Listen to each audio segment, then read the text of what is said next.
कह रहा find the value of के, तुम्हें क्या करनी है, के की वैल्यू निकालनी है for each of the following quadratic equation so that they have two equal roots, है ना। आपको तीन कंडीशन बताई थी डी की। डी क्या होता था, डिस्क्रिमिनेट।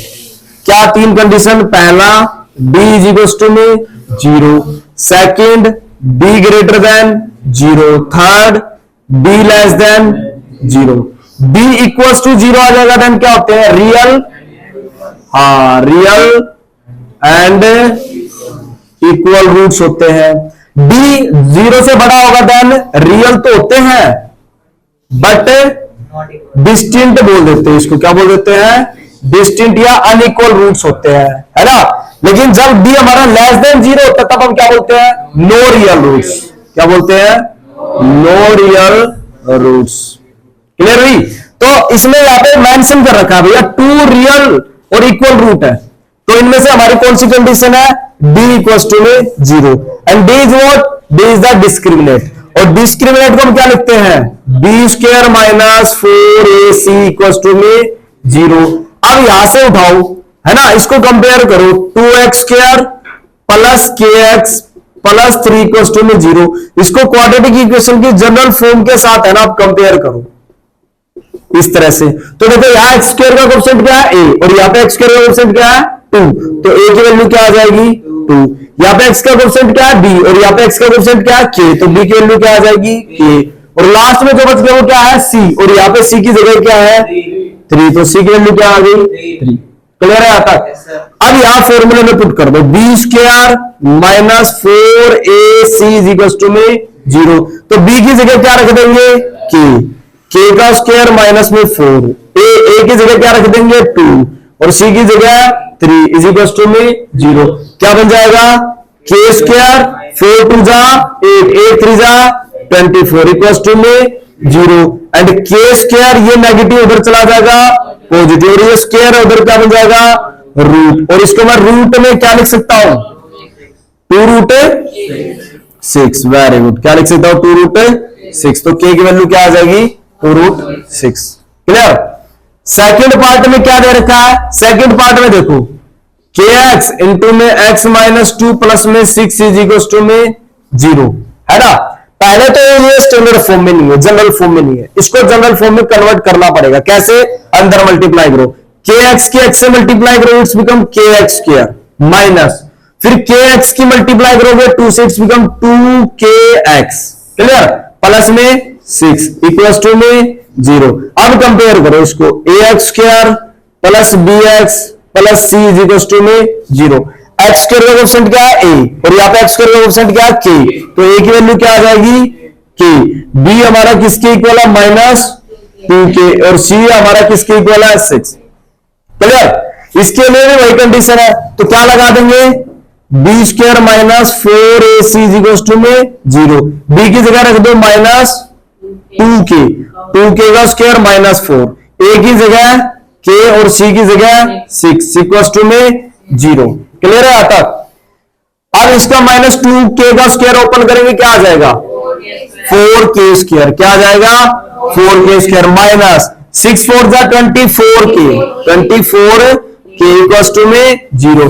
यहां से क्या कर ले, 4k क्या ले ले कॉमन, क्या बच जाएगा, k माइनस 6 इक्वल टू में 0।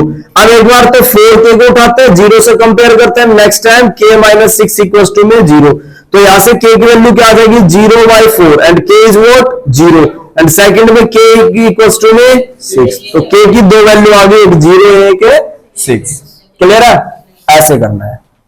क्या दे रखा है, कह रहा है इज इट पॉसिबल, क्या ऐसा पॉसिबल है to design a rectangular mango, एक रेक्टेंगुलर शेप का मैंगो बनाना है, ग्रो, जो कैसे ग्रो करे, whose length is twice means 2 गुना, डबल, है ना, किससे, इट्स ब्रेथ, यानी कि जो उसकी चौड़ाई है ना, उसकी चौड़ाई उससे 2 गुना उसकी क्या होगी, लेंथ होगी। अगर मान लीजिए उसकी चौड़ाई 1 सेंटीमीटर है तो उसकी लेंथ क्या होनी चाहिए, 2 सेंटीमीटर। अगर उसकी ब्रेथ क्या है, 2 सेंटीमीटर, तो लेंथ क्या होनी चाहिए, 4, डबल, 2 टाइम, है ना। सो लेट क्या लेट करोगे, let the breadth be x centimetre, length क्या हो जाएगी, लेंथ भी इसका डबल, x का डबल क्या होगा 2x सेंटीमीटर, क्या बन जाएगा 2x, x का ट्वाइस 2x, x प्लस 2 नहीं, वो मोर होता है, 2 मोर है ना, देन मोर कहोगे तो क्या करोगे ऐड, और लेस बोलोगे तो क्या करोगे माइनस, और मल्टी 2 टाइम 3 टाइम बोलोगे तो क्या करोगे मल्टीप्लाई। ठीक है, let the breadth be x, length be 2x। अब यहां पे बात किसकी हो रही है, एरिया की, किसकी, एरिया। अब भैया एरिया तो है, बट ये किस शेप का इसने मेंशन कर रखा, रेक्टेंगुलर शेप का है ना। देखो सम को ध्यान से पढ़ोगे ना तो सब कुछ उसके अंदर मेंशन होती है। उसने बोल दिया वो जो मैंगो है वो किस शेप का है, रेक्टेंगल शेप का है, तो यानी कि एरिया का फॉर्मूला किसका लगेगा, रेक्टेंगल का। अगर बोल देता स्क्वायर तो स्क्वायर का फॉर्मूला, समझ रहे हो। तो area of rectangle is what, L into B. So area यानी कि एल क्या है हमारे पास 2x, और b हमारे पास क्या है x, इज इक्वल टू में वो किसकी इक्वल हो जाएगी 800, है ना। 2x इंटू में x क्या बन जाएगा 2x स्क्वायर इक्वल टू में 800, और x square is equal to में 800 बाई 2, और भैया इससे काट देंगे तो क्या बच जाएगा x स्क्वायर 400, और x इज इक्वल टू में रूट ऑफ 400, x की वैल्यू क्या आ जाएगी प्लस माइनस 20, तो एक x की वैल्यू क्या पॉजिटिव 20 और एक x की वैल्यू क्या नेगेटिव, और नेगेटिव तो हम ले नहीं सकते, क्यों, क्योंकि यार लेंथ और ब्रेथ की बात हो रही है ना, और जैसा कि मैंने आपको बताया लेंथ हो ब्रेथ हो हाइट हो वो नेगेटिव नहीं हो सकती, तो x की वैल्यू क्या आएगी 20, यानी कि ये क्या पॉसिबल है, यस, क्योंकि अगर x की वैल्यू निकल रही है दैट मीन ये क्या है पॉसिबल है। बस अपने को ये बताना था कि ये पॉसिबल है या नहीं है, क्लियर, नोट करो। सुनो क्या कह रहा है, is it possible to design a rectangular park, है ना, ऑफ पेरीमीटर, यानी कि शेप कैसी उस पार्क की रेक्टेंगल, शेप कैसी है रेक्टेंगल शेप का, और उस रेक्टेंगल शेप के जो पार्क है उसका पेरीमीटर क्या दे रखा है 80, तो पेरीमीटर क्या हो जाएगा मेरे पास 80 मीटर, और एरिया क्या दे रखा मुझे 400 मीटर स्क्वायर। ठीक है, okay. So is it possible to design a rectangular park of perimeter 80 meter and area 400 meter? If so, find its length and breadth. तो लेंथ को क्या मानोगे, लेंथ भी x मीटर एंड ब्रेथ क्या हो जाएगी इसकी b क्या हो जाएगी x, x कैसे हो जाएगी रेक्टेंगल है, साइड इक्वल थोड़ी ना हो जाएगी, क्या हो जाएगी y, क्या हो जाएगी y। पेरीमीटर दे रखा है इसका, है ना, perimeter. So perimeter of rectangle क्या होता है मेरे भाई 2 इंटू एल प्लस बी, सो 2 इंटू एल की जगह x और b की जगह y। पेरीमीटर किसके इक्वल दे रखा आपका 80, तो 2 से इसको काटेंगे तो x प्लस y की वैल्यू क्या आ जाएगी 40, इक्वेशन नंबर फर्स्ट। एरिया क्या दे रखा, area of rectangle, area of rectangle क्या होता है एल इंटू बी, एल क्या है x, b क्या है y, और एरिया क्या दे रखा है 400, क्या दे रखा है 400।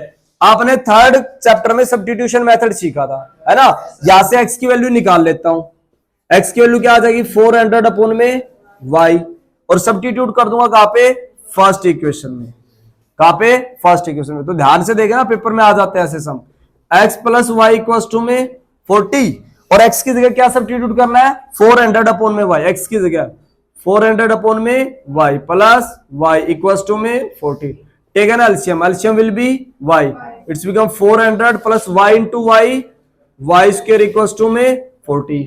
अब ये जो एलसीएम लिया था y ये उधर जाएगा तो क्या बन जाएगा 400 plus y square equal to में 40y।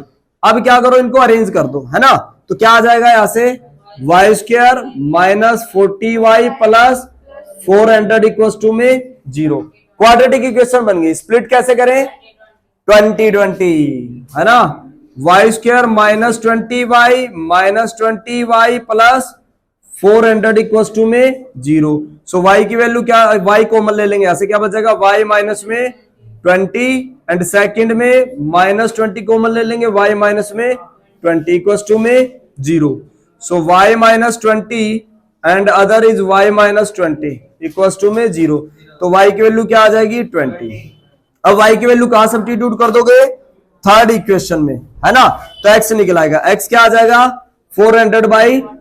तो x भी कट के क्या आ जाएगा 20. x की वैल्यू भी क्या आ जाएगी 20 और y की वैल्यू भी क्या आ गई 20. क्लियर.